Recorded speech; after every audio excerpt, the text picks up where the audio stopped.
Every single day, 2 billion servings of Coca-Cola are consumed across the world. It is the most recognized brand in human history. But here is what the company has spent over a century trying to make you forget. Coca-Cola was not invented by a visionary entrepreneur. It was not born in a boardroom. It was not the result of years of careful research. It was invented by a broken, debt-ridden Civil War veteran who was so deeply addicted to morphine that he could barely function. A man who mixed cocaine into his drink just to cope with the pain of living. And somehow, accidentally, created the most valuable beverage empire the world has ever seen. This is the untold story of John Pemberton, the morphine addict who gave the world Coca-Cola. John Stith Pemberton was born on July 8, 1831 in Knoxville, Georgia. From an early age, John showed a sharp and curious mind.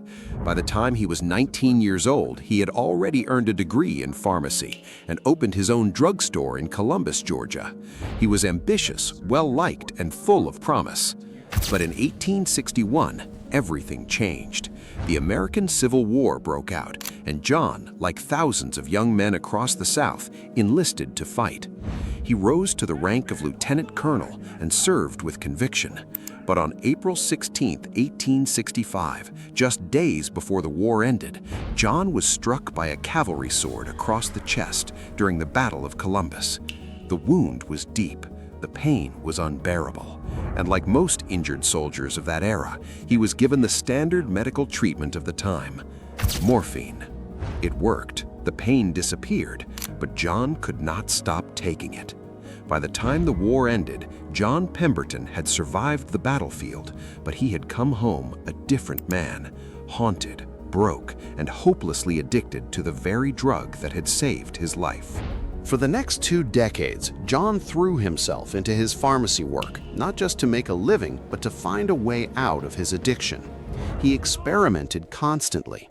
He studied herbal remedies, chemical compounds, and alternative medicines obsessively.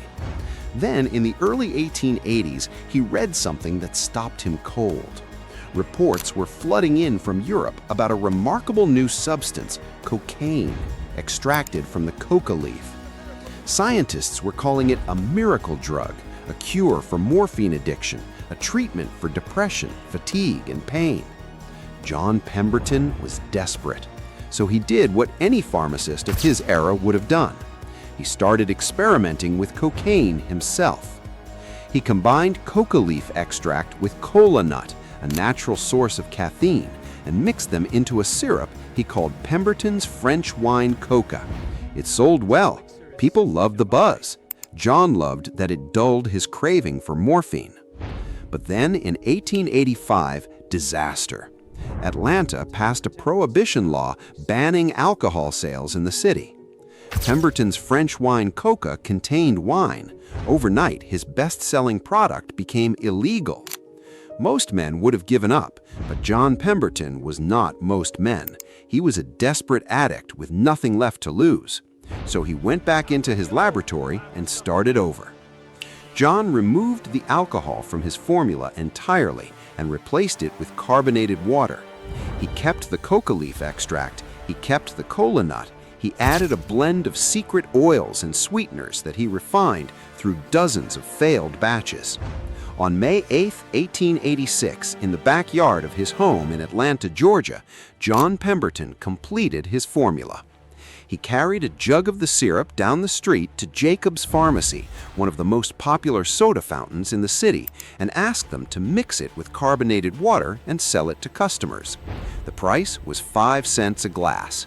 The reaction was immediate. People loved it. They described it as refreshing, energizing, and unlike anything they had ever tasted. John's bookkeeper, Frank Robinson, suggested a name. He had beautiful handwriting and wrote it out in the flowing script that still appears on every Coca-Cola bottle today. Coca-Cola.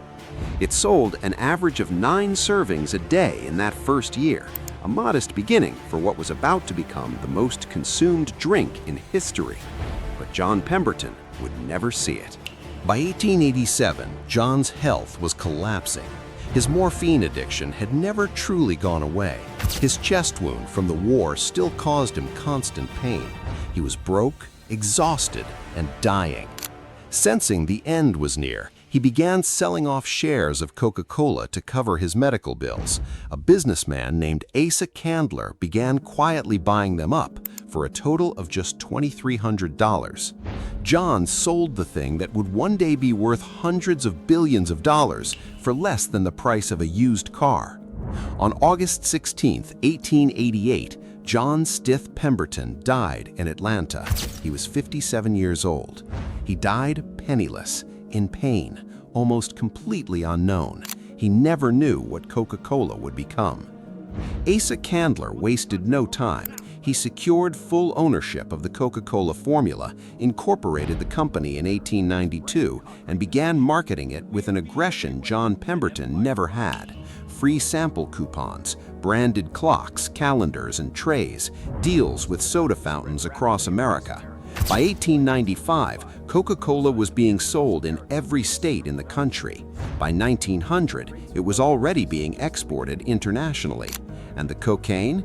It was quietly removed from the formula in 1903, though the coca leaf extract, stripped of its active cocaine content, remains in the recipe to this day.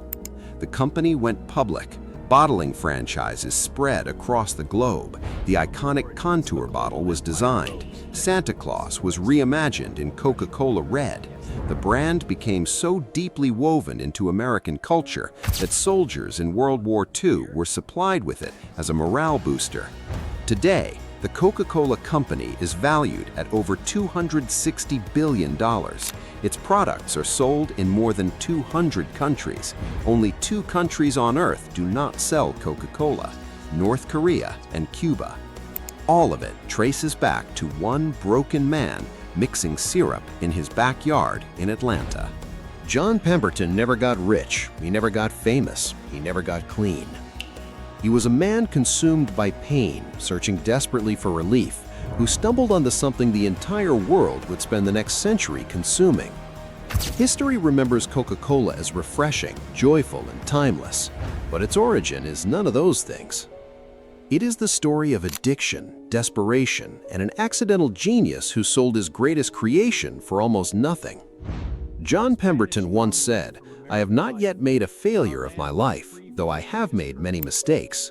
He was right about the mistakes, but he was also right that his life was not a failure. Because every time someone opens a Coca-Cola anywhere on Earth, John Pemberton's backyard experiment lives again. That is the untold story of Coca-Cola. Subscribe to Untold Billionaires because the real story is never the one on the label. Until next time.